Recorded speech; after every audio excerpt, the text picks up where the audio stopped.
There you go. So you're welcome to turn off your camera or not speak if you don't want to be on this recording. But welcome to the East Bench Community Council monthly meeting on January 20th, 2021. Great. Happy New Year, everybody. We made it. FYI, like I said, the Salt Lake City Library is hosting our meetings from now on, and we'll have that meeting ID and password that you use today is the same meeting ID and password for the next several meetings. And we put it on our website. So mark our website. It's www.eastbenchslc.org. And that link is always on there. So you don't have to wait for me to send you the link anymore. It's just this link on the third Wednesday of each month. Let's say hi to all of the board members in attendance. My name's Amy Burrows, and I'm the East Bench Community Council Chair. The first vice chair is Brooke. I think, are you here, Brooke? Wave if you're here. The second vice chair, I may have this backwards, is Anthony. Maybe Anthony, you're the first vice chair. Yeah, there's Anthony. Okay, sorry, Anthony. Okay. Hi, everybody. I switched you and Brooke around. Our secretary is Katie Moore, and she's not here tonight. Our treasurer is Mark Overdevest. He'll wave to everybody. Everybody. Diane Rivera is one of our at-large executive board members, and she's doing our minutes tonight. So thanks, Diane. Dennis is here. I saw him. He's one of our at-large executive board members, and Emily Lucht is one of our at-large executive board members.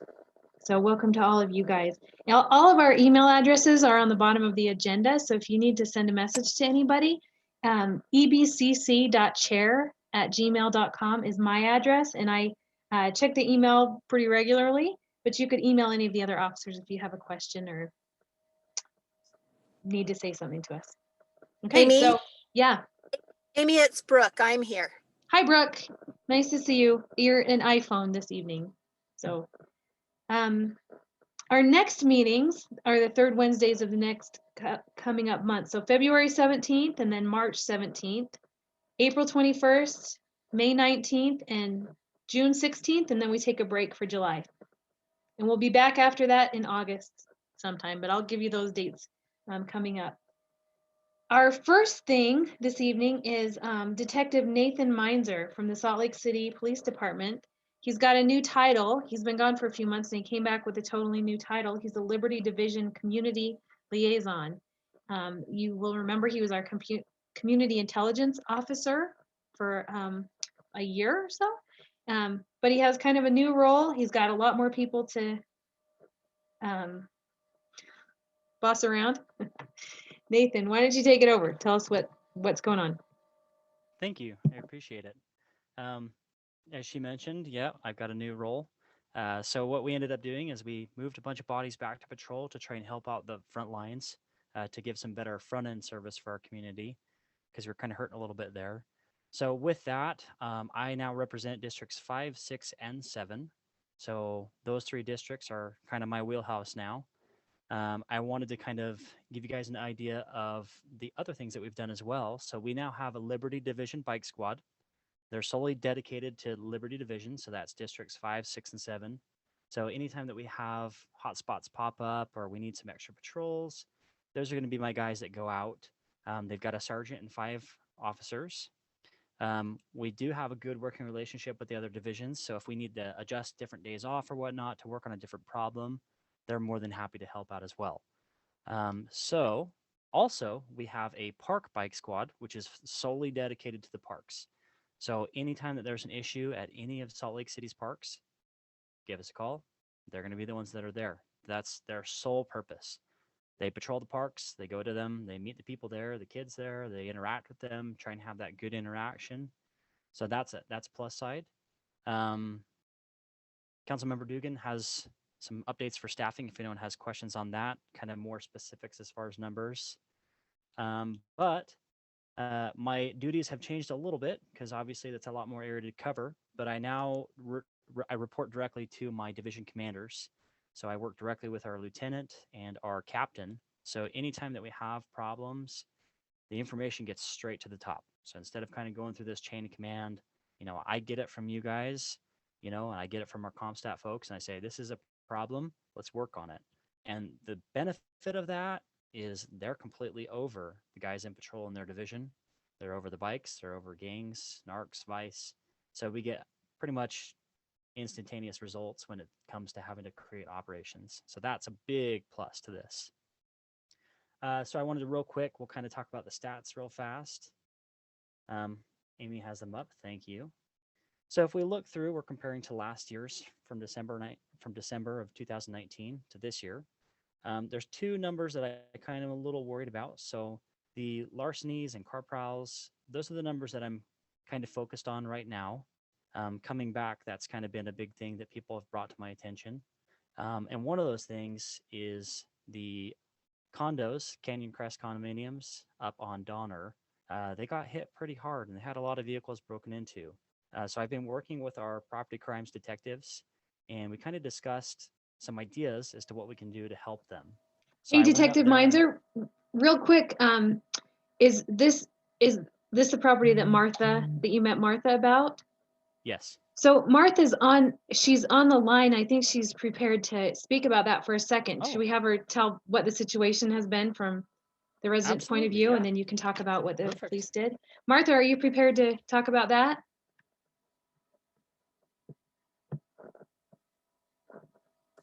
Amy, this is Patrick from the library. I did reach out to Martha about her audio. She mentioned that she would be switching to her phone. I don't know if she has yet, but I do Oh, see. Sorry. Oh, Martha, there didn't you are. unmute- I There didn't- you I are. didn't unmute myself Okay, on my good. phone. Thank you, Patrick. I've got my computer going and my phone going. Yes, we've been hit twice. And Detective Meinzer has been terrific. I want you to know I'm very grateful to have him. We don't know exactly what's going on, but we've had, they broke in one time, broke car window. Somebody had a brand new car, 5 days old, broke into that, and have stolen bicycles, tools, ski equipment. So I'm a little concerned, and I know there other condos up here in Donner have been aware of it. So I wanted to, I think I'll send a picture to you, Amy, that maybe you can put in the minutes of the vehicle, because it's been the same vehicle both times. So but I guess I wanted to come on and make people aware of it, and to really thank Detective Meinzer, because he came over and spent a lot of time with us, giving us some suggestions. We would prefer to just deter people, but by deterring them here, we may send them to other condos. So I think people should be aware of what's going on. I think the economy is kind of rough and it's getting cold. So I'm just very pleased with what the response has been. We're at the very end of Donner Way, and we don't see a lot of police patrols coming through because we're kind of the end of the street, but we have had, as he mentioned, 2 incidences about 2 or 3 weeks apart. So, and we're hoping we don't get any more. So that's all I wanted to say. So thanks for putting me ahead on the agenda. Okay, great. Thanks, Martha. I'm back. I was impressed with what you did too, Detective Meinzer. Will you tell us? Yeah, so I was able to meet with them, and we kind of went over kind of a full site survey. So we went and we identified areas that we thought there could be some improvements. Part of what we do is called crime prevention through environmental design. And we kind of took a look at it of what can we do to deter the crime, because they've got a pretty good system in place. The doors lock. You have to have a fob to get in. But there were some small things that we identified that can get fixed. And I really think that that's going to help a lot. And I want anyone to know, if you have your homes that are having issues or businesses, you can reach out to me, and I'm happy to come and do some site surveys with you and kind of go through some things that you can do to help make your property less of an easy target, I guess you could call it. So please reach out anytime. I'm happy. Email, call, text, however you can. Is that something you could do for the other condominium? Yeah, absolutely. I would love to. Okay, Actually, I well, mean, honestly, they're on that little dead end up there. It would be perfect if everyone would get together and do very similar stuff. perfect. So reach out to Detective Meinzer. You now have half the city now is in your under your. Do you want people to reach out to you, or do you want them to go to me, or what? You guys can come to me. That's okay. Okay. I've got a lot to do, but I am all about extreme ownership of my position. So I'm here for it. We got Okay, it. great. So reach out to me. And then the last thing I wanted to bring up, there was an incident on the golf course that the attention was brought to me about. There was a man that had a stick and was kind of trying to lure some people into the dark and ended up kind of charging at them with this stick, which it constitutes aggravated assault. So it's, a really serious situation. There was mention that possibly it had incidents all the way back to April. I haven't found any other incidents since the one, but I did want to kind of let everybody know. I mean, if you see anything suspicious at all, call us. With the whole change that we did to our patrol, getting more numbers back, park squads, our bike squads, now's the time. I mean, we've got people. Call us. Let us have that opportunity to come out and try and stop this guy because I don't want any of our citizens to get hurt. And I think that as long as we're careful and we're vigilant, we might be able to get this guy if he does come back out again and get him before he can really do anything. So that's kind of what I'm hoping for. I did contact our CompStat folks because I want to see if maybe we can get that MO with the description and see if maybe we can tie any back further from previous history.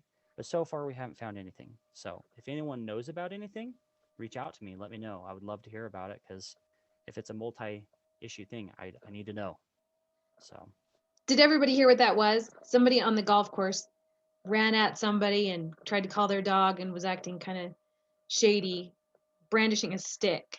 And they were dressed all in black and it was nighttime.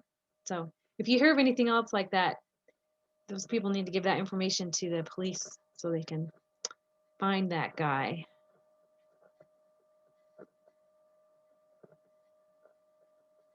Dan Dugan looks like he wants to say something. Thank you, and thank you, Detective, and it's great to see you. Happy New Year. Could you touch on some ideas for the community? We've had some email conversations about property crimes in the district. And could you, if you have any suggestions on doing some preventative maintenance or preventative actions, your own, to prevent someone from and deterring that from happening? Do you have any suggestions? yes, absolutely. The one thing that is the best thing about District 6, which I wish all the districts had, is we have a tight-knit community. And that's the best part about our community is you guys know who's supposed to be in the neighborhood or not. But there are things that you can do. So for instance, around your home, if you have lighting outside, you want to make sure that it's adequate lighting. So whether it's lights that are on all night or whether it's lights that are motion sensors, those are really great deterrents. Another thing is with your landscaping, you want to have bushes trimmed below 2 feet so that no one can hide behind a bush. And your trees, your canopies need to be higher than 6 feet tall. So that's also part of CEPTED principles, which is crime prevention through environmental design. Those are really good things. Cameras are great. So if we have something that does occur, it helps us after the fact get prosecution and tie things backwards. But the biggest thing is appearing as if you're home, appearing as if you're watching. You don't have to be sitting at your window and watching, but simply a light on outside is big. I mean, my home personally, I have my back light to my house on, I have my front porch light on, I have my garage light on. That way it's very clear that, if you come up here, you'll be seen. I have a Ring camera as well. It's pretty obvious. Those are small things that you can do. Detective Meinzer, you also park a police cruiser in your driveway, so that really helps too. It's in my garage. I don't want everyone to know I'm a police Come officer. over and park at my house sometime. Okay. I'll leave my car there. Perfect. But if anyone wants to go more in depth into those things, that's kind of where I would come and look at your property to see. Because some properties are unique, not lights and trimming bushes and things isn't a solution to solve everything. The purpose behind it all is to create more natural surveillance, which gives that psychological edge when they come in the neighborhood and they see, wow, it's really well lit here. Everyone is the same. They've got lights on their porches. They've got lights that turn on when I walk by. It's giving them that mental thought of this is a strong neighborhood and I can't really do anything. So obviously there's criminals that can still just keep doing what they're going to do. But when it's well lit, if there are cameras, that actually is very helpful for us.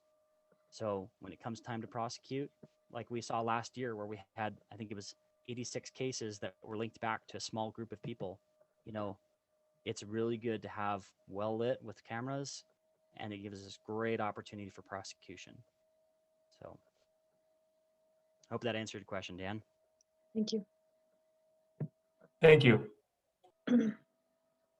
So these numbers are just, Detective Meinzer goes out of his way to give us the numbers just for the East Bench Community Council, which is kind of a special report that we can get because we're lucky enough to have a good relationship with him. So those are our numbers from last year and this year. And then this is for the whole Salt Lake City Council District 6, which we are a part of, and we have a big geography. So we make up on the map, we make up a big part of Council District 6. Way less traffic citations than last year, Detective Meinzer. Unfortunately, yeah. And we did have some motor officers get moved back to patrol as well. But you can still request special attention Absolutely. if you need And it for a. I don't want anyone to ask less. I think it's very important that if there's an issue, ask. And if we're a little bit behind, it's good because we need to have everyone still asking what needs to be done, so that we see where we're deficient, so that we can try and work through that. Okay, great. Does anybody else have any questions for Detective Meinzer? His contact information is on our agenda as well, and he's super responsive, and I'm really glad that you were assigned back to us. Just one note for the detective. He can post on Nextdoor, but he can't read any of the Nextdoors. So if you post something on Nextdoor for Detective Meister, he's not going to get it. He'll get an email or a text, but he won't see anything on Nextdoor. He can post there, but he can't read it. So if you have neighbors who are posting something, like I did one time, I just copied it and sent them as an email. Yes, Right. thank you. And posting on Nextdoor is not a police report. You have to actually go to the police website to post a police report or call them. So. Can I ask a question? This is George Chapman. Hi, George. Yeah. Detective, would you put in your to-do list that when the school system starts up in-person learning, the schools on Foothill and on 21st East, Dilworth, they really could use some better visible police officers patrolling during morning and evening or afternoon when the students are out crossing the streets. We've always had a problem with that. Okay, yeah, I can make a note of that, and I will also put down to reach out to our SROs to see if we can coordinate together. I'll find out who's responsible for those schools so that we can kind of. The main reason is it's been a year, and people may be forgetting that kids are out, and it's important to keep an eye out for them. Thank you. Absolutely. Yeah, thank you. Thanks, George. That's a good note. Kids are going to be going to school again starting in the next couple of weeks. So, and especially the elementary school kids are for sure starting soon. So watch out for kids. We've got a school in our school district that kids walk to. There are no buses kind of for around the school. So watch out for kids walking. And also just a reminder, sorry to interrupt we have a lot of flags. So if there's crosswalks that need flags, Amy has a bunch, I have a bunch, and Ellen has a bunch. If you need them at different crosswalks near your house. Happy to deliver them. Thanks, Detective Meinzer. Thanks. Thank you. Like I said, he's got 18 groups to visit with every month, so he may have to leave soon. Yeah, I do have to attend another meeting, so thank you. If you have any questions, please don't hesitate to reach out. Thanks. Thanks, everyone. Okay, our next item is Jamie Stokes is going to give us a message from the Salt Lake City mayor. Maybe right now, So Jamie, you can speak to, have you seen Mayor Mendenhall's response to our letter? Okay, so let me talk real quick about the Lamplighter Square and Skyline Inn. You probably have seen, I sent it out with the agenda, the letter that the executive board of the council sent to the mayor. We copied everybody. We copied Dan for Salt Lake City Council, and Joel Patterson, who's the Salt Lake City Planning Programs Coordinator, Ellen Reddick for the East Bench Master Planning Group, Mark Isaac, who's the guy that presented to us in November from the developer, and then Frank Corbett and John Thackeray, who are the two principals that we have met with before, and Frank lives in our neighborhood.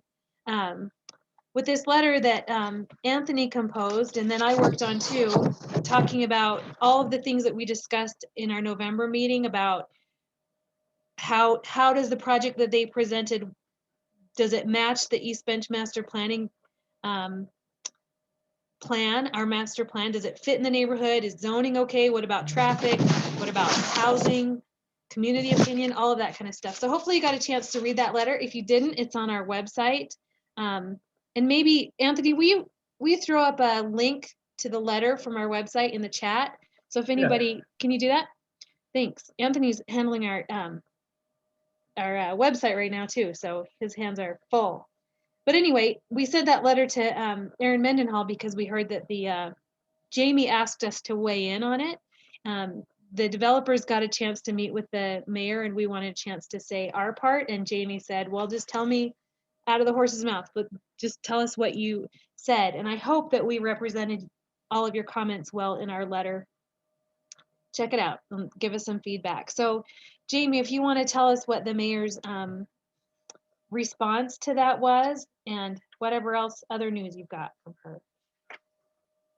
Yeah, thanks, Amy. Here, everyone. It's good to see you all. So I really appreciate you all, Amy and Anthony, drafting that memo. Amy had reached out and said that she heard that the developer was able to meet with the mayor, and I kind of told her, well, I have been attending your meetings and I've been sending my reports of kind of what your concerns are, but it definitely would be better to have it from in your own words. And so Amy, that was a great memo, and thanks for sending it. And Mayor Mendenhall read it, and she sent an email back to Amy, and it basically said, you know, thank you so much for the detail. Like I said, it was really great, but your memos are always really great. I was going to tell Amy that you guys are always very succinct and clear about what your concerns are.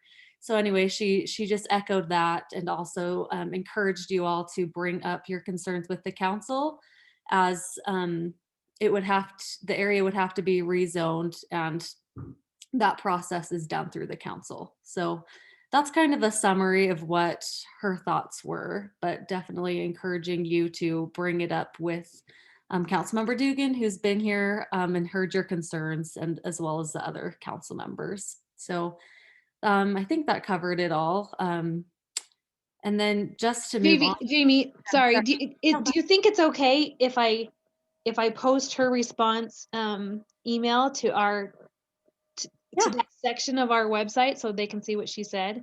Yeah, I think Is that okay? that'd be fine. Mm-hmm. Okay. Yeah, for sure. Yeah, because you were speaking on behalf of the East Bench, and so I think that's totally fine. And then to move on just quickly to some COVID updates. So as you guys probably know, the Salt Lake County Health Department is handling the rollout of vaccinations. On the city side, we encourage you all to get a flu shot, to continue with your mask wearing, social distancing, and being responsible as you all have. But since the city doesn't have a health department, it's the county is really handling a lot of that, some of the logistical mechanisms for vaccine rollout. And if you're interested, Salt Lake County Mayor Wilson has a podcast, and she interviewed or had a little back and forth with Gary Edwards. It's about 30 minutes long, and he answers a lot of commonly asked questions about the vaccine, about rollout in Salt Lake County specifically. And I'll send that to Amy, who can send it to you. But I thought it was super interesting. He got as in depth as what kind of vaccines. Do we have Moderna or Pfizer or both? So if you're interested in getting more in-depth knowledge on that, I'll send that your way. And then relatedly, the Utah Food Bank is, because of COVID, seeing an increase in demand. And the mayor's office and our youth program, Youth City Government, typically have a food drive every year on Martin Luther King Jr. Day. And this year we're doing it with the Utah Food Bank again, but it's virtual. So I'd encourage, if anyone's looking to make a donation, that's a great place to go. I'll send the link to Amy.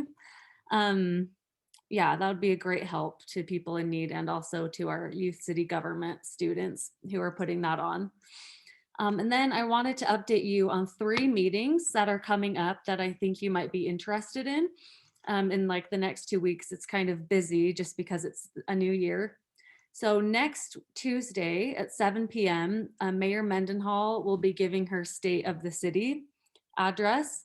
And there won't be in-person attendance due to the pandemic.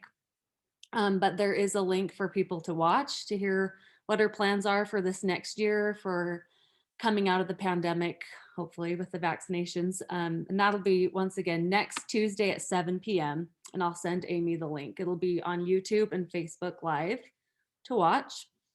In that same vein, we'll be having a homelessness Q&A with David Litvak, who's a senior policy advisor specifically on homelessness in the mayor's office, as well as other folks from the county and from our housing and neighborhoods team. So if you're interested in asking one of those folks a direct question about homelessness, what our plans are in general, really anything, that will be February 1st at noon, and it will be on Facebook. So typically, if you just go to the Salt Lake City Government Facebook page, that will be on there. I don't have a link yet because it's too far in the future, but I can send it to you when I have it. So that'll be a good opportunity to hear directly from those working on the front lines. And then finally, the Racial Equity in Policing Commission is up and running, as you guys know. And they'll be having a public listening session that will feature Mayor Mendenhall, Chief Brown, members of the City Council, and the commission itself. And so this is really intended for people from the city to just hear from you all and hear what kind of solutions you'd like to see, what you're seeing in your neighborhoods, things like that in regard to racial equity. And that will be on January 28th at 6 p.m. And I have a link for that for you to join, and I'll send it over to Amy. So a couple of meetings upcoming for those interested in racial equity and policing, homelessness, and then just the state of the city in general. So let me know if you have any questions, send me an email or ask here. And thanks for having me.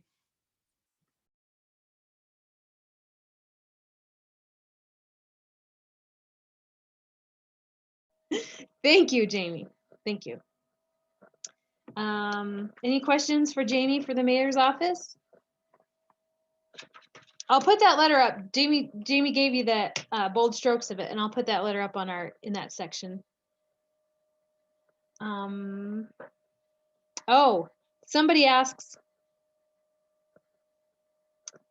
Jamie, maybe did the mayor, there was we did claim that the developers subdivided the property without kind of permission to do that. Did Aaron Mendenhall speak to that, or is anything going to happen? Like, you know what I mean, Jamie? Yeah, I don't think she touched on that in the letter, but I She can, didn't. yeah, I can dig more in and find out. Yeah. Okay. Let us know. Okay, thanks. Next, we're going to hear from the Salt Lake City Council report from Dan Dugan, who's our council member. Dan, if you want to speak to, lots of people have asked what your position on this Lamplighter Square is. You got our letter too.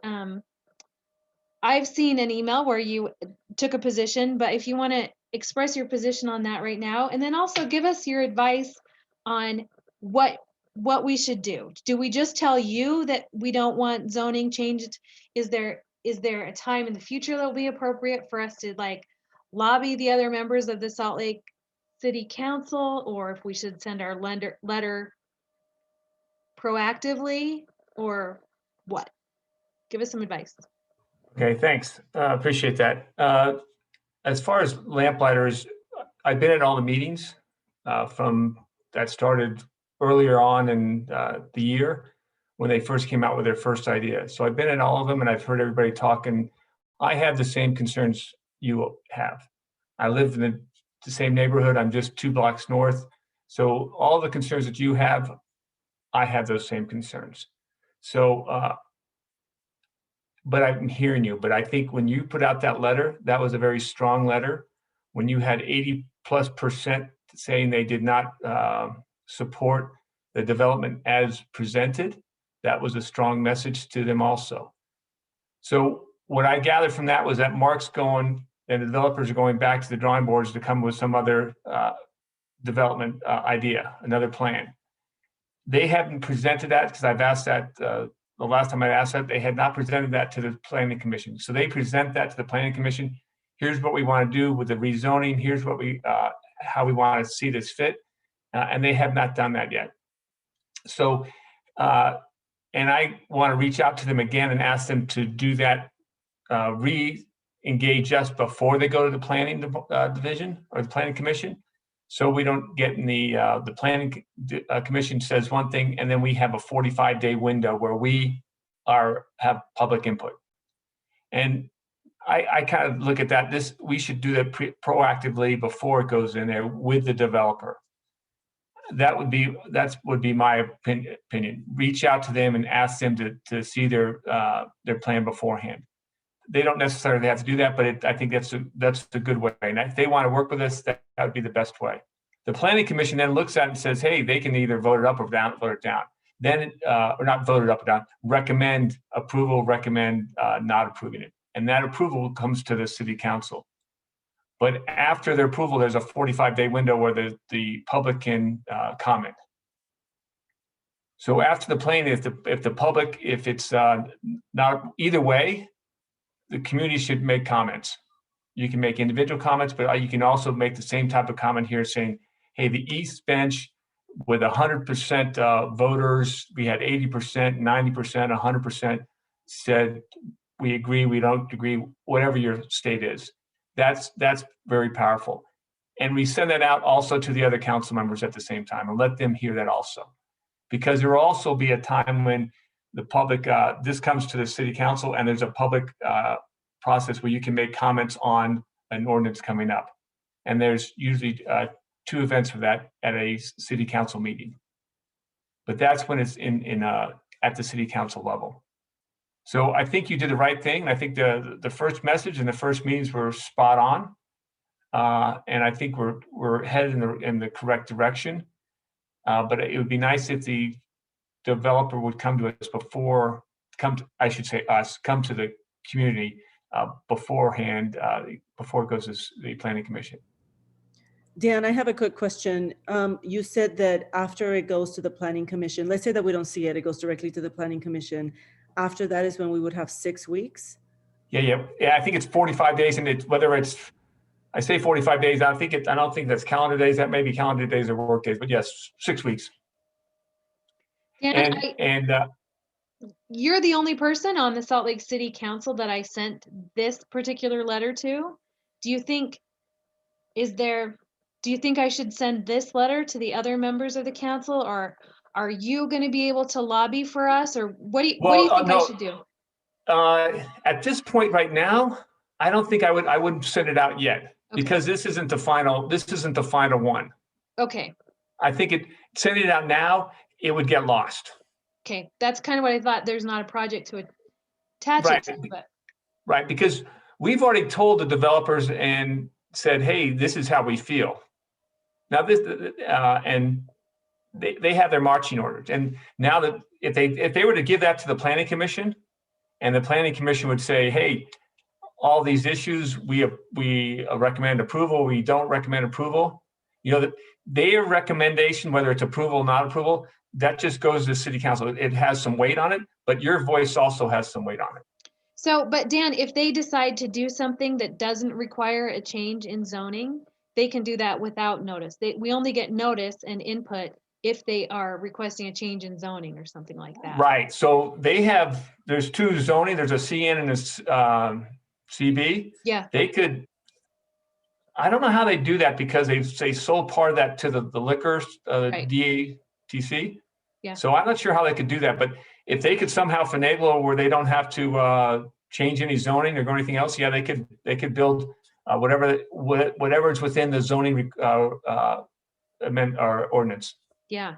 Without telling us. That's how the ridge got built so tall and nobody was notified because it was just within their zoning rights.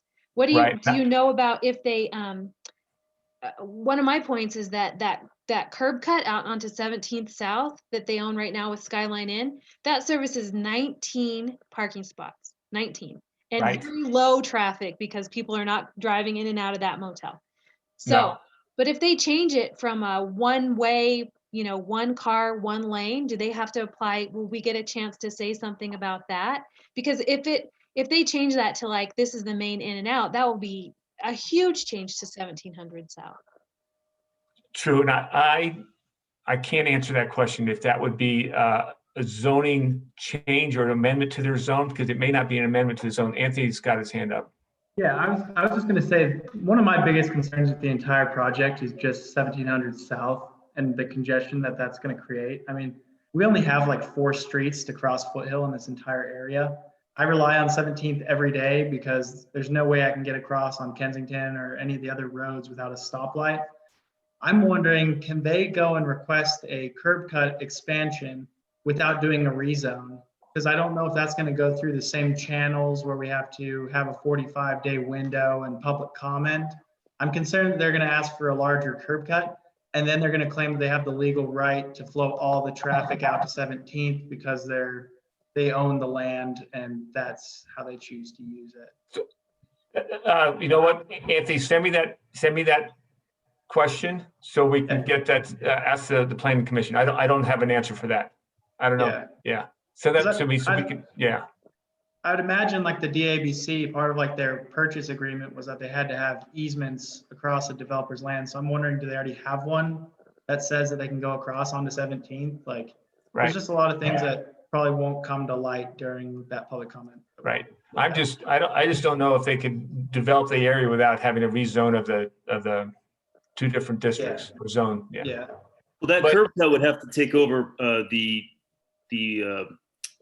residential property to the east there, right? No, They'd have to No. extend it, wouldn't the it? curb cut's on the west North side side. of the property, Okay. Yeah.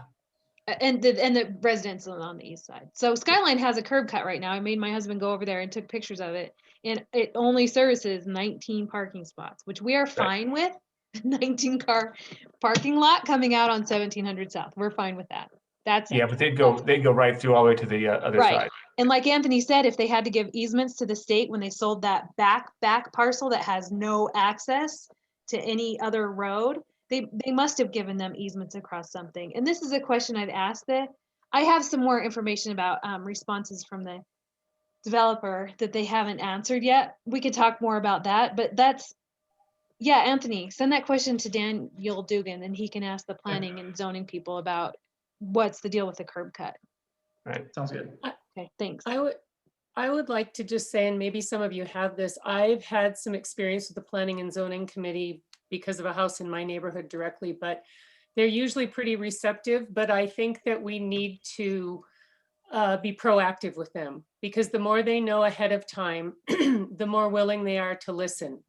And because my experience with the situation in my neighborhood is some of it was like, well, we can't do anything about it now because this has already happened. So I don't know what our option is individually or as a group, developing a relationship with zoning and planning ahead of time. And Ricardo, yes, your question, Amy answered it. It goes to the city council for a majority vote. Perfect. Thanks, Dan. Thanks, Amy. Well, and let me say, the city council, all of them don't have the same priorities as Dan No, or us. no. Like their priority may be getting a lot more housing in our Yeah. neighborhood. So it may be 135 unit apartment is just exactly what they want to see. But Or they do listen to, we do listen to, and we've gone back and forth, but we do listen to, if you have a whole community council, this is where I say, if you have a whole community council and you had 100 people voting and 80 said, we don't support it, that plays a big role. If you just said the East Bench Community Council doesn't support it, well, the city council could say, well, that could be 5 people, but the other 100 people do like it. So when you say 80 out of 100, I mean, those are some strong numbers, because that's how many homes do we have in the East Bench side? That's a lot of homes right here, or families. it was actually 88 to 12. Right, 88. So Yeah. there So you that's go. that's a big deal. So Okay. Marjorie, what happened? Elizabeth Williams maybe was just speaking. I think that we have a relationship with the planning and zoning, because in private lives, some of us on the executive board have worked with them before, and kind of know how to ask those questions. But I mean, and we sent our letter to Joel Patterson, who's the exact planning person that the developers worked with and spoke to. So I hope that, and if Dan reaches out for us too and says, East Bench Community Council has this question about this project, that maybe that puts us on their radar. But I also kind of think they're always trying to pass new laws that kind of lighten their workload, because they have a lot to do, because there aren't that many of them. So I kind of wonder if they're just not going to pick it up until it's a submitted thing. But if anybody has advice, Elizabeth, if you have advice, Barbara, you can go ahead and speak. Oh, well, I don't want to interrupt. Some people in this nearby homes, they want to start a petition, and we've started writing a petition, but speaking personally, I don't really know how to really get a petition going and how to get signatures, and I don't know if any other people are really on board with that. So Barbara, I just sent you an email today. Okay. With a reference, another community group in our neighborhood started a petition, like they wrote it, and they got some good buy-in, I think. So check your email for that contact, because he'll help you. I think he can help you. But is anybody else out there that isn't in contact with Barbara that wants to help with a petition or sign it or whatever? I think Latha would put it on something, change.org. Change.org. Yeah. Yeah. You can find a lot of people to be, you can find a lot of people who care a lot about stuff on Nextdoor too. So. Okay. And if you tell us, give us a link to your petition. We may have to discuss it as officers, but we may be able to, share that link on our newsletter or minutes or whatever. So. Okay. I think a petition might be helpful, but once again, Dan, tell me if I'm wrong. I kind of think this maybe is not the time for it until they submit something, but. Yeah, I think it almost needs to be submitted, because, like the planning commission doesn't have anything to look at. So even if you were to ask questions to the planning commission on, what's your thoughts on this? Well, they're not even actually looking at any plans. The questions about the cutout, the questions about the liquor store owning the property and those questions they can answer for us. But to say, hey, we don't agree with this development. Well, they haven't even seen anything. They haven't seen any plans from the. So I'm not saying don't do a petition, but maybe a petition at this time isn't quite the right tool, because there's nothing for the planning commission to actually look at yet. Okay. But the idea of a petition, I would keep that in your back pocket, definitely. Perfect. Okay, thanks, Dan. We'll talk more about this in just a minute. We'll have Dan finish his part and then Go back. Okay. Research Park, you asked a question about Research Park. I know that's not right out of our neighborhood, but it still affects us because it affects Foothill traffic and affects Sunnyside and the neighborhood. So I've reached out to Jonathan Bates, who's the University of Utah director of that program. And he's looking at the springtime when they're going to go reach out to the communities again. They're looking at a 10-year master planning instead of a 50-year master planning. Steve Jones, who's the chair of the Sunnyside East Community Council, he's going to reach out, and we're looking at communicating there. I'm also working with our transportation and our RDA to talk to the university about the multimodal transportation hub there, and making sure that we have whatever happens in Research Park, we have the transportation piece working in line at the same time. Because I'm really concerned about the transportation side of the house up Foothill and then on Sunnyside. So that is ongoing at this time. It seems like it has been slow because the university kind of took a step back to see their development. So that's ongoing.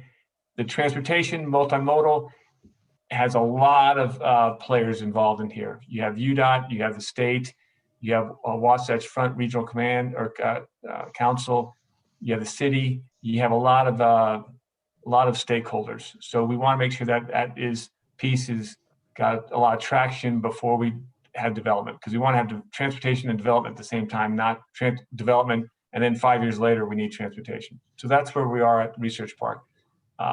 It's slow moving, but the conversations are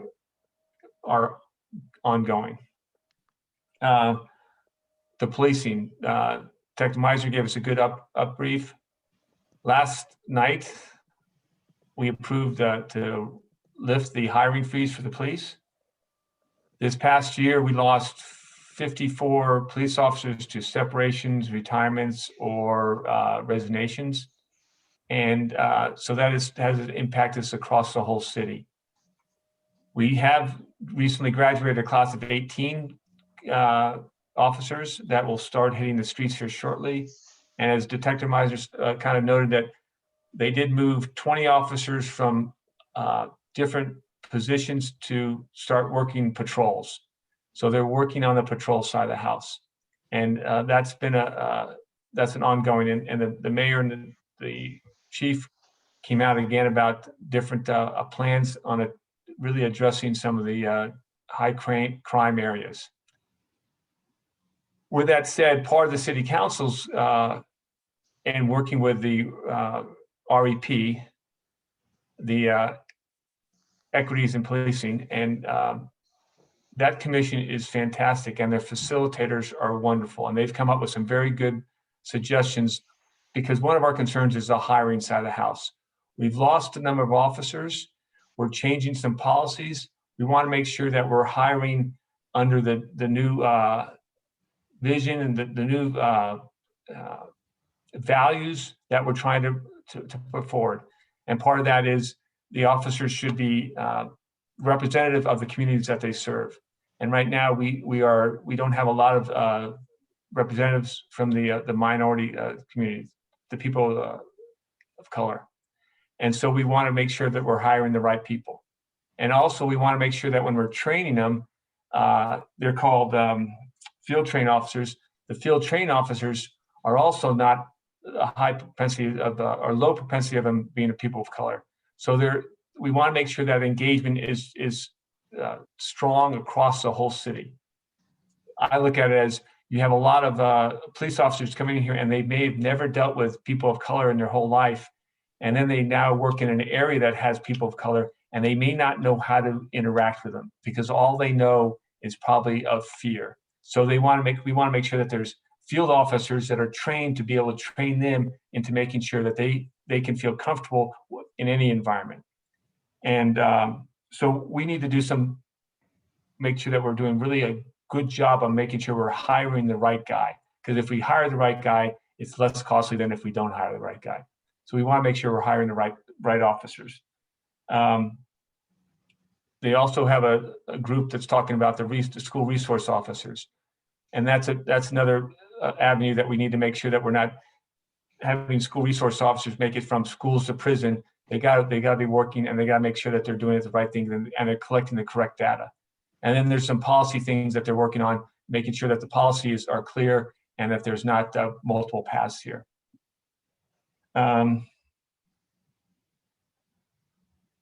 Along that is the social worker program, and it's called the Community Connection Center. And it's a wonderful program downtown. It's nationally known, and that's when a social worker and a police officer goes out and makes a call for someone who has a mental issue or some type of social issue, and the 911 dispatcher sends them out together as a team. And this social worker program is downtown. They have 7 social workers at this time doing this job, and it's very impactful. They do a fantastic job. They really know the community well, but they always go out with an officer. And we had a conversation with the social director, and she says, yeah, they could possibly go out by themselves, but they feel much better with an officer, and they work well together as a team. And this is coming from a social worker who said she'd probably never do that, but they work really well as a team. And because sometimes the person that's making the call wants to speak to the officer, not the social worker. And sometimes the social worker, they want to speak to the social worker and maybe not the officer. So they work it well together. And there's times when the officer doesn't need to be there. He can go off and the social worker can solve the problem at that point. Right now, we don't have enough officers trained to augment that unit. So we need to augment that unit with some more officers.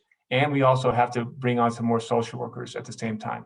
So that's another avenue we're looking at to helping out the unstable and some of probably the homeless problems we have and the mental illness problems we have downtown. It's called the Community Connection Center. The woman in charge of it is fantastic, and she's really working. She works well with the police officers, and we're trying to build that up. And that goes to my next point of the crisis intervention training.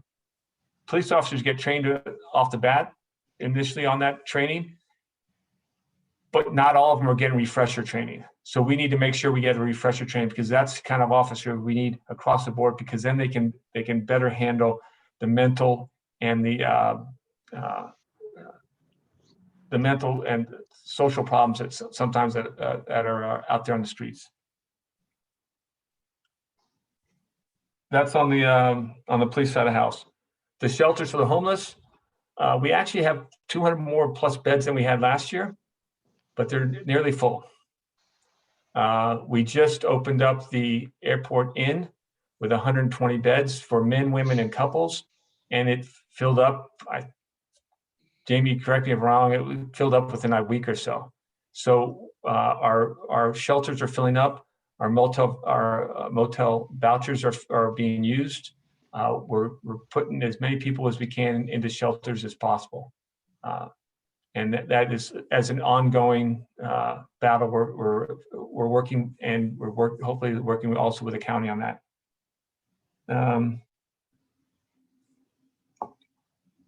Wasatch Garden, we approved a $250,000 loan to Wasatch Garden to build 8 studio apartments on 800 South and about 600 East. They're 70% AMI, so they're affordable housing, not deep affordable housing, but they are affordable housing studio apartments, and they're right next to the garden. So it should be a nice community right there with the Wasatch Garden. You know, those are showing people how to grow a garden, do some life skills, and hopefully be better stewards of the earth and also the community. Redistricting is going to start probably in the fall. You know, that's 2020, we did the census. We'll do the redistricting after the numbers come out. And then after the state does their stuff, we'll start the redistricting process for the city. And that, for us, it's fairly easy, because we're just going to we divided the city into 7 equal pieces. And there may be some movement of some streets depending on how the population pans out. But that'll be a long process, but it will take city council staff work to do that. But we will probably see it at the city council level later in the summer to the early fall, because we won't get the census information until a few more months at this time. Sales tax, I'm throwing out loud here, sorry. Sales tax. We have our sales tax through October. It's about a 2-week lag time, and it's better than expected. And so that's good. And for number geeks, the top 5 sectors of sales tax are retail, which accounts for 44% of our sales tax, accommodations and food, which accounts for 8%, wholesale trades, another 15, manufacturing 7, and then real estate is another 5. The big ones have had an increase over 2019. The biggest one that took a hit, of course, was accommodation and food services, which took a hit of 43%. So they had a big decrease in sales tax, but they're only 8.5% of our sales tax revenue as a city. So the impact is not as great on our city's revenue. So that's the good news. For the first 4 months, we better than what we expected, and hopefully in this next month we'll find out from November, and then we'll after the end of February or mid-March we'll know about Christmas timeframe. But that's nice to know on the sales tax side of the house. I think I've said enough. Any questions? That is enough from you, Dan. Thank you, Amy. Dan, Yes. they kind of want typed up notes from you. No. Just Here. put a link to his email notification. Dennis, do you have a question? Not a question, but I'd just like to recognize our newly elected vice chair of the city council, is Dan.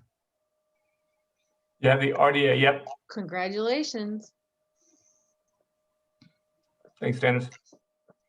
Congratulations. So tell him what we want to have done. That'll be great. Oh, sorry, one last thing, voted of for you. course. CIPs. Oh, yeah. You know, if you have ideas on safety side of the house, which is a big plus for me, you know, like intersection safety, anything else like that, get your ideas to Amy and Anthony, and let's put it together for a CIP. We can do it either individually or as together, but brainstorm, come up with it, because we really want to make sure that we do that right, because we're having some discussions on streets and how we can make them safer. And we have a number of intersections that we need to make safer. Crestview's got a couple, 13 South has a couple, Sunnyside has a couple, Wasatch probably has, I don't know, 5 or 6. How many you got there, right? So there's probably some other out there. Brainstorm, and let's get the CIPs submitted, or at least written so we can submit them. Hey, Dan, so Diane is in charge of the one we're working on for the walking by the school, by the elementary school. Okay. But maybe, do you think, Bo, that Crestview idea is, do you think it works? You know, the one that I talked about that had the design, I don't Yeah. know, that's what I want to talk to. I've got a question out to Tom Millar. Okay. Reaching out to him to see if we can have a conversation about the Crestview and see if that works anywhere else also. I don't know. Okay, so Bo Burbage is our neighbor that's kind of Right. in charge of that one. So. Yeah, I CC'd him on that email, so we'll keep in touch on that one. CIP is capital improvement projects.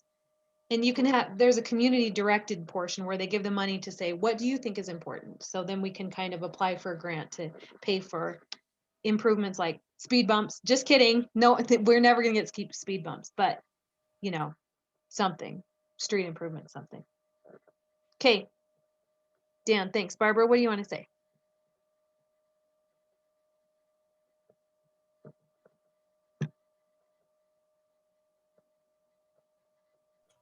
You're on mute, Barbara. Barbara, yeah, you're muted. Okay, there we go. Now can you hear me? The raised sidewalks over on Parley's Way are extremely nice. And why can't we have raised sidewalks on Foothill? What about a bike lane on Foothill? What about trees in the middle of Foothill like they did over closer to Sunnyside? So Foothill Drive is a state street.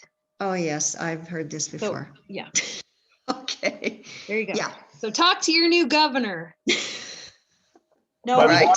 Barbara, I've asked the question about the bike lanes and the lane restriping Foothill. Yes. I know it's a state street, our transportation.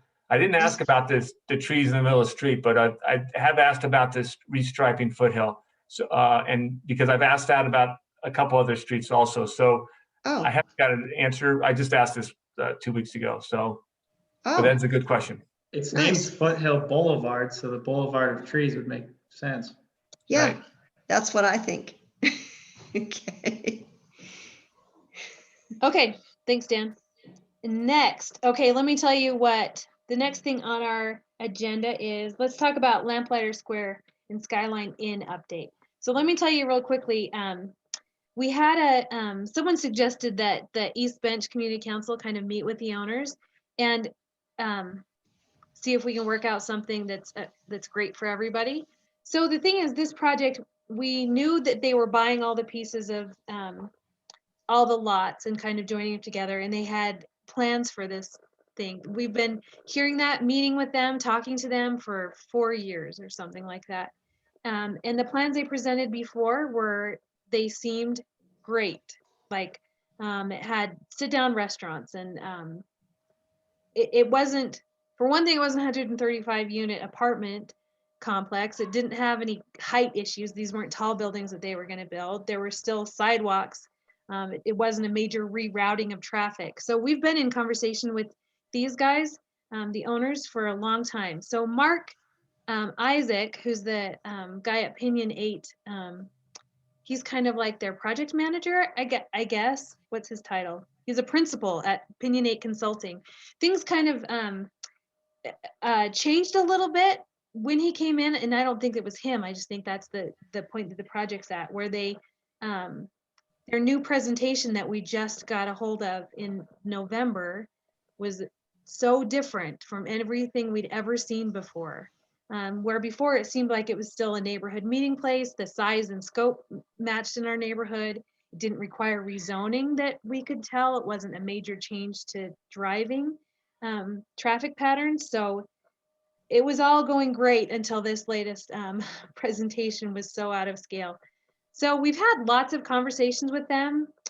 And this one kind of set us back. So we had that big meeting in November. And if you haven't seen, we put a lot of links to things on our website. So check out our website. If you've never been there before, go check it out, eastbenchslc.org. But I asked them in December, because they talked to us November 17th or whatever the date was, and said, hey, what are you doing now? And Mark Isaac said they submitted a simple package to the city to trigger a preliminary submittal hearing. And that's kind of the conversation that they had with the mayor. They talked about the challenges to city approvals for a project that straddles the CB and CN zones, which is community business and community node. Is that right? What that stands for, Anthony? Yeah, I think Community that's neighborhood. Community neighborhood. I don't know, commercial neighborhood. Business. There you go. Yeah. Oh, commercial neighborhood, yeah. So he says, as long as we remain within the allowed uses and confines of the current zoning, we can proceed through staff level review only. And we know that too. If you're going to build something that doesn't require a change to zoning, then you just build it. I don't need to know about it. I don't have to approve it. I mean, I would like for you to tell me as a good neighbor, but they're not required to. Anyway, he says, this is December 15th, we're currently entertaining options to simply develop under the current zoning allowed uses. We'll separate and commence work on the liquor store as a standalone use later in the spring of 2021. We've commenced dialogue with the city to entertain the delivery of a new East Bench police precinct on the site. We're also interviewing potential quick service restaurant options, as well as new convenience service store anchored fuel centers. Once we've explored alternative uses and tenant options, we'll make a recommendation to ownership on a suggested path forward. We anticipate the decision will be made on uses and site programming in the first few weeks of the new year. That's what he said in December 15th. And then also, as an aside, we appealed to the mayor's office and planning and zoning to defer the eviction of the 20 Skyline Motel tenants until later in the spring. We're exploring options to find the current residents shelter and new accommodations. So that Skyline Inn right now is being used to house some of the people that are on motel vouchers. So those are unhomed people, unsheltered people who don't have another place to live. And it's not currently within the zoning for them to operate in that way right now, but it hasn't been, because I think the crime issue has been addressed a lot, and they're just neighbors living there, they've asked for a deference. They didn't ask us, they asked planning and zoning and the mayor's office, and they allowed that. So that's why people still live there. And I said, thanks, Mark. We hope that we can come up with something that everybody just loves and is excited about. So I asked him earlier this month, are you going to update us? We have a meeting today. And he says, thanks for reaching out. We're still working on programmatic plans for Lamplighter. As we suggested in our previous correspondence, we're entertaining all options. As it currently stands, our focus is on preparations for commencing delivery of the new liquor store. We may or may not be required to visit with or present to the community council moving forward, but we'll mostly keep you apprised of activities.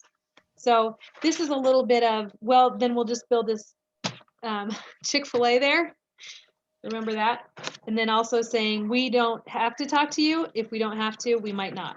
So that's where that stands. I reached out to them again and said, hey, do you have easements across any of the property? Are you going to change the traffic on 17th South? When are you going to tear down the liquor store? Those questions, and I don't have answers yet. But it is true what he says. If they don't have to talk to us, they can choose not to. I asked them for a response to our letter, and I haven't gotten one yet. But I'm hopeful. They've said all along for years that they're going to keep us in the loop and build something that we like. And if 90% of us don't want this thing, then it won't happen. And I'm hopeful that's still true. The tenor of the conversation's definitely changed in the last few months from where it was like, we're your neighbors, and if you don't want us to buy this home, we won't. We can't tell. I don't think that residence on 1700 South has been purchased by them yet, although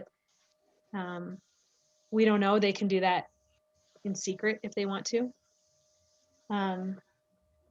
So that's where that stands. Are there any other questions that you guys want me to ask the developers? I want to maintain a conversation with them so that they will come talk to us, so we're not fighting, because I think it's true that fighting might not get us what we want, and what's the point anyway, because they are our neighbors. But does anybody have anything else that you want me to communicate to them, or any other ideas or questions we can ask? Hi, Amy. Hi, Rick. Well, they don't operate in a vacuum. If they have to do something or want to do something, tear down, build up, they have to file for permits with the city. So there's a record of what they plan to do somewhere in the bureaucracy. And I'm sure if you let the city know you had an interest in anything that was posted regarding that property, they probably would give you a heads up, and you could at least go down there and look at the drawings. Anthony, do you know, do they need a demolition permit to tear down the existing buildings? I think that ordinance just changed, right? A couple weeks ago. Yeah, the ordinance changed for single family homes. I'm not sure about the Skyline House, but I think it may have incorporated also multifamily dwellings also. They don't have to have a plan in place to tear one down. But they need do they need a permit though still, right? A demolition permit? Yeah, they would need that permit. They'd need a demolition permit, then they'd be submitting building permits at the same time, probably. Yeah. Well, I've asked them if they, that's one of the questions I've asked. Have you submitted anything, right? Like, is this a project yet? And they haven't answered that question since January 5th. I mean, they answered it then. We can ask again, if to planning, unless Anthony knows how to get on the line and see if there's building permits that have been requested for a lot. Yeah, so they have plans online on the citizen access portal, but they usually really lag behind, and they are usually not notated very well. This property is kind of unique because the DABC is a state entity and they own about a third of the project now. I don't think they have to go through the channels for the permits like a normal developer, because the city reports to the state. It's not the other way around. So if the state wants to tear a building down and create new utility lines, I think they can do that without they don't have to go through the planning department, is what I understand. But the DATC, their building is going to go in place of where the Takvia 27 just happens to have the west end of the same building. Yeah. Yeah. So they've got to tear down that where the fitness store was, right? And where that blue, and the blue restaurant. blue, yeah. The blue, right. Yeah. That's where that's going to go. So, so they've got to tear down buildings to put that in. Yeah. Correct. But can we find out without them telling us? I've asked the question and hopefully they'll answer, but. Well, I can ask. Do we know? I can ask all sorts of questions. Dan, are you talking to them? Are you talking to them as well? Like, who would you ask the question to? Planning and zoning or the developers? I usually go through Veely, so Veely works between the city council. Because I won't go to the city planning myself. I'll ask Veely if he could give me some information about the lamplighter zoning, and he goes out. Rick. So just one thing, my outsider, take on it. It's surprising to me that one would not need a permit, especially taking down a building the size of the state liquor store.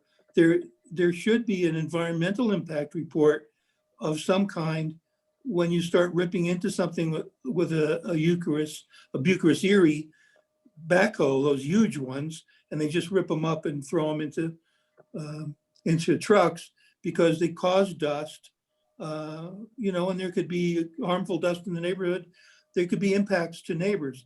So it's interesting that they can go ahead and tear down a structure without letting people know what's going on and without meeting some kind of regulatory requirement. It seems like they've been lowering the requirements. So just my 2 cents. Yeah, So Rick, I hear you. And I think we just don't know the answer yet, right? Like the easiest way to find out will be to ask them, do you have permits for demolition? Which I've done. I just don't have an answer yet, I hope. Anthony? Oh, I was just going to say there are state and federal guidelines that talk about what you're supposed to do. I think the city has guidelines as well. The problem is that there's not really an enforcement mechanism behind them. So I dealt with this personally because the house across the street from me tore down their house without any sort of plans or approval. And I mean, the house was built in the 50s, so I'm sure it was full of asbestos and lead. And, the city's like, yeah, they shouldn't have done that. And there was a course of action they could have taken if they pushed it to like the state level, but I think the city fined them like $200. And that was about all they could do. Developer world. Yeah, stop electing developers to the legislature. Everybody, if that's their job, don't elect them. However, the ones we know are totally nice and honest and forthright. Of course. Okay, we'll continue to be asking questions. Barbara's gonna get with the person I suggested that might help her with a petition. I think that the official East Bench executive board is just going to continue on the decisions that we made in the November meeting and continue to communicate with you when we hear anything. I think we understand what the value of this property is to our neighborhood. So hopefully we'll handle it right. We'll see. I hope so. But I'm also hopeful that the developer just hasn't answered me yet, and we can find out those answers so we know when construction and demolition and that kind of stuff is happening. Okay, So I have a little bit more to my presentation. I'm going to move on to the next thing real quick. Mark prepared a real estate snapshot. And Mark, I didn't get a chance to update my slide with your new numbers. Should we talk about the old numbers, or do you just want to talk about the new ones? Either's fine. We're just missing a few days there. So are you able to put that up on the screen? Yeah, let me, oh, can you guys see it? Am I sharing yet? No. No. Okay, we got to finish this in 9 minutes Okay. because we've got inaugural balls. Just kidding. I have no idea if they're doing those this year.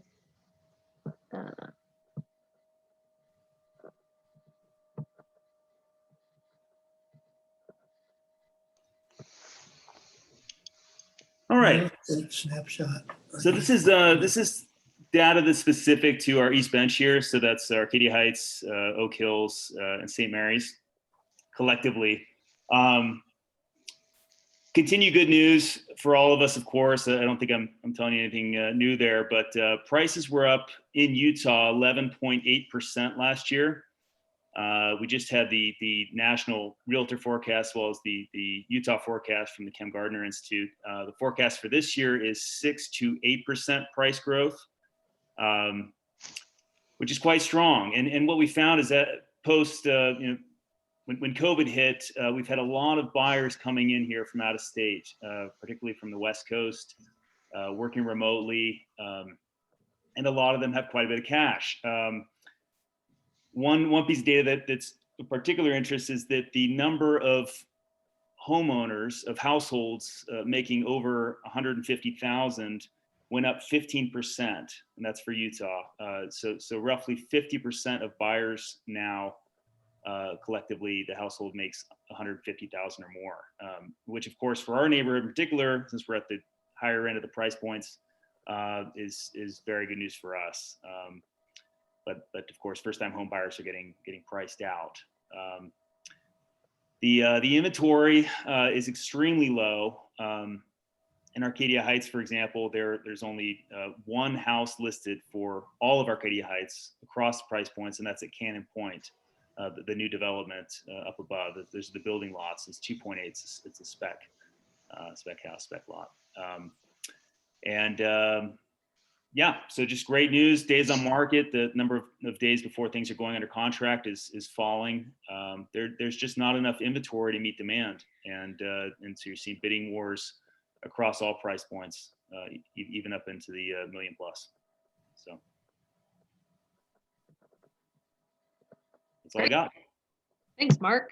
You're welcome. So y'all could sell your houses for a lot, but then I don't know what you would buy. You would all not be in the East Bench Community Council anymore. So they will all sell our houses and no one will live here. Okay. That's it. That's all I've got. Oh, no. I have something else. Oh, I'm sorry. One more thing I want to say really quickly. So you probably can't see my screen anymore. I have a couple real quick things. If you're over 70, or if you're a healthcare worker, or if you're a teacher, you are authorized to get the COVID vaccine. So this is where you can go right now. The Salt Lake County Health Department is who's giving out the COVID vaccine. So you can go to their website, Salt Lake County Health Department, and if you're over 70, just put in your email address right there, and they'll tell you as soon as they have appointments that you can sign up for. They're not making appointments for vaccine they don't have yet. So as soon as we get more, then they'll be making those appointments. So please do check that out. Again, our houses up here are built of unreinforced masonry a lot, and those will fall down on us during an earthquake, and then they won't be worth anything. So check out Fix the Bricks. There's a program to help you pay to improve your home to make it more safe in an earthquake. And if you have a gun in your home, please store it safely. You can get a free gun lock from the Salt Lake City Police Department. You can call that number or send me an email. That's just like the non-emergency Salt Lake City Police number. Call them and ask them where you can pick up your free gun lock, because we want all the guns stored safely in our neighborhood. Okay, anybody else have anything else? Oh, let me ask a question real quick. what about, do you remember a long time ago when we were talking about that residential facility for people who are medically fragile? Do you remember that? And they're going to do respite care. Well, that's not coming into our neighborhood, nothing like that. But he thought that there were people that were interested in volunteering. Does anybody here, if you're interested in volunteering at those spots, because he owns one right now, and there were people that were saying like, I'd come read and that kind of stuff. Send me an email and I'll send you his connection information. And that's it. Anybody have anything else? Amy, just quickly. Yeah. The Planning Commission approved sending on the fence restrictions to the city council. And I was just wondering if we know what was submitted to the city council. And Dan, do you know what's happening on that? I haven't seen anything, and usually I get what's called a transmittal, and I haven't seen a transmittal on anything on that ordinance yet. So did they just do that like the last week or so? Yeah. Yeah, so that hasn't hit our staff, and then they send it to us to read, and then it gets put on the schedule. But I haven't seen anything yet, Dennis. And I think, Dennis, do you remember that we were against that new rule, right? Which was just a kind of a blanket rule with no exceptions. Right. Well, right, Anthony? So Dan, we're against it. We sent a letter. Took a vote, sent a letter. See how they listen to us? That's all it takes. We just have to write a letter, tell them what the deal is. So Vice Chair of the Salt Lake City Council, please vote that one down for us. Yeah, RDA, yes. Yeah. Are you RDA Vice Chair? RDA, Vice Chair. That's the interesting part. So that's cool. Okay, very good. Anybody else? Anything else? Thanks for coming, guys. We'll see you in February 17th. Thanks, Amy. My family's taking over. Okay, bye, guys. Thanks. Bye. Thanks, Amy. See ya. Bye. Thank you. Oh my goodness.